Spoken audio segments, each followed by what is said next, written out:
एक जमाने की बात है। पहाड़ों के दरमियान जंगल से घिरी एक वीरान वादी में एक बूढ़ी औरत रहती थी। उसका घर छोटा सा था, मगर साफ सुथरा और खामोशी से भरा हुआ। उसके साथ चंद सफेद हंस रहते थे, जो सुबह सवेरे चरागाहों की तरफ निकल जाते और शाम को कतार बनाकर वापस आते। इस जगह की खामोशी में अजीब सा सुकून था। इसी बूढ़ी औरत की एक नौजवान बेटी थी, जिसका नाम हमना था। वो निहायत हसीन थी, मगर गांव वालों ने उसे कभी इस रूप में नहीं देखा था। वो ज्यादातर घर के अंदर रहती और घर के छोटे मोटे काम अंजाम देती थी।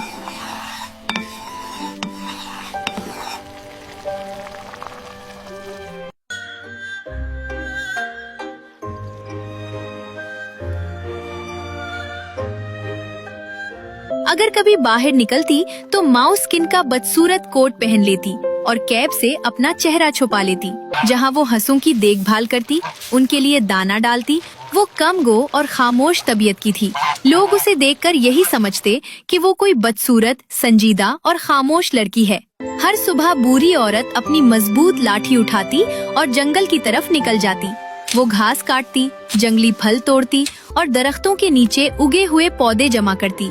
वो इतनी चुस्त और ताकतवर थी कि उसकी उम्र का अंदाजा लगाना मुश्किल था। कोई उसे देखकर ये नहीं कह सकता था कि वो वाकई बूढ़ी है। वो सब कुछ अकेले ही उठाकर घर ले आती, चाहे बोझ कितना ही भारी क्यों ना हो। अगर कोई रास्ते में उसे देख लेता इतना भारी बोझ उठाए, तो वो मुस्कुराकर बड़े अदब से कहती, दिन खुशगवार हो अजीजों। आखिर हर किसी को अपना बोझ खुद ही तो उठाना पड़ता है। लेकिन लोग अमूमन उससे कतराते थे। अक्सर उसे दूर से देखकर रास्ता बदल लेते। जब कोई बाप अपने बच्चों के साथ उसके पास से गुजरता तो आहिस्ता से कहता, खबरदार, बूढ़ी औरत से दूर रहना, वो जादूगरनी है। एक सुबह सूरज पूरी आबोताब से चमक रहा था। परिंदे दरख्तों पर गीत गा रहे थे और ठंडी हवा खुशबू बखेर रही थी। एक खूबसूरत और खुश लिबास नौजवान जंगल के रास्ते से गुजरा। उसका नाम इर्तजा था। वो बेफिक्री से चल रहा था, जैसे दुनिया का कोई बोझ उसके कंधों पर ना हो।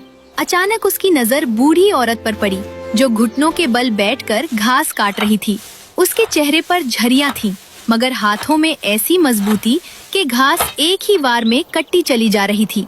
उसके करीब 2 बड़ी टोकरियां रखी थीं, जो जंगली सेबों और नाशपातियों से भरी हुई थीं। इर्तजा रुक गया। उसके दिल में बेख्तियार तरस जागा।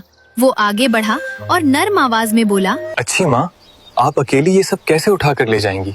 अगर इंसान अपनी ताकत पर यकीन रखे तो बोझ खुद रास्ता बनाता है। अगर इजाजत हो तो मैं आपकी मदद कर दूं। अगर तुम वाकई कोशिश करोगे तो मुझे खुशी होगी। बस 1 घंटा पैदल चलना होगा।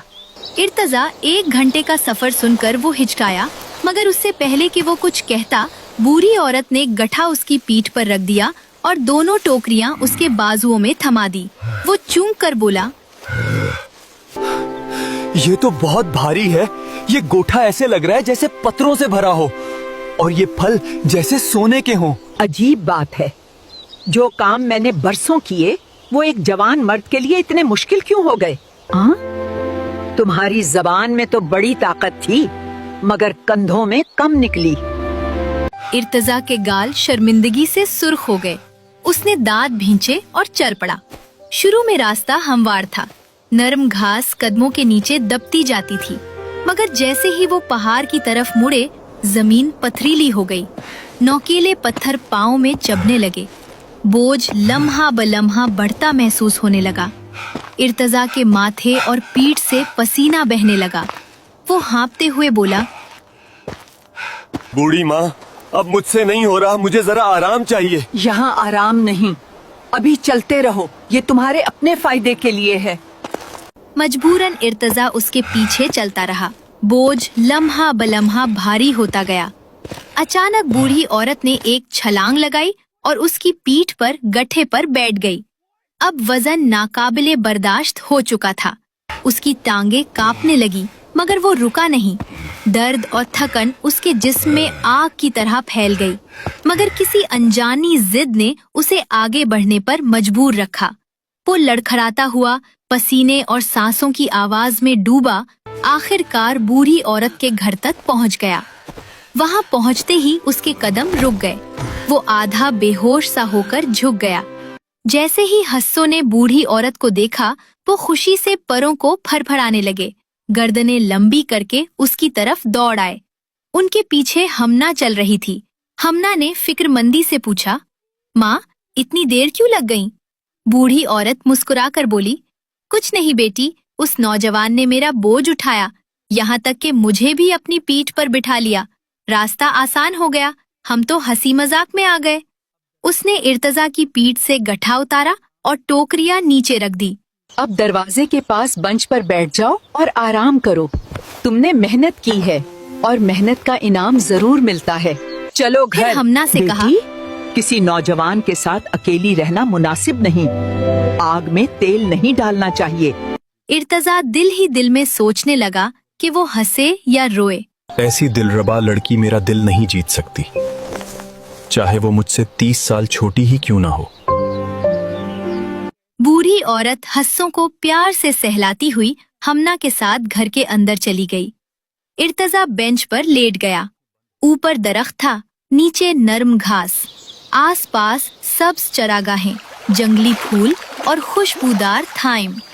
वो बड़बड़ाया, ये जगह जन्नत जैसी है, मगर मैं इतना थक चुका हूँ कि आंखें बंद हो रही हैं। कुछ देर बाद बूढ़ी औरत आई और उसे जगाया। उठो, अब तुम्हें जाना होगा। मैंने तुम पर सख्ती की, मगर तुम्हें नुकसान नहीं पहुंचाया। मगर इसके बदले मेरे पास तुम्हारे लिए कुछ और है। ये कहकर उसने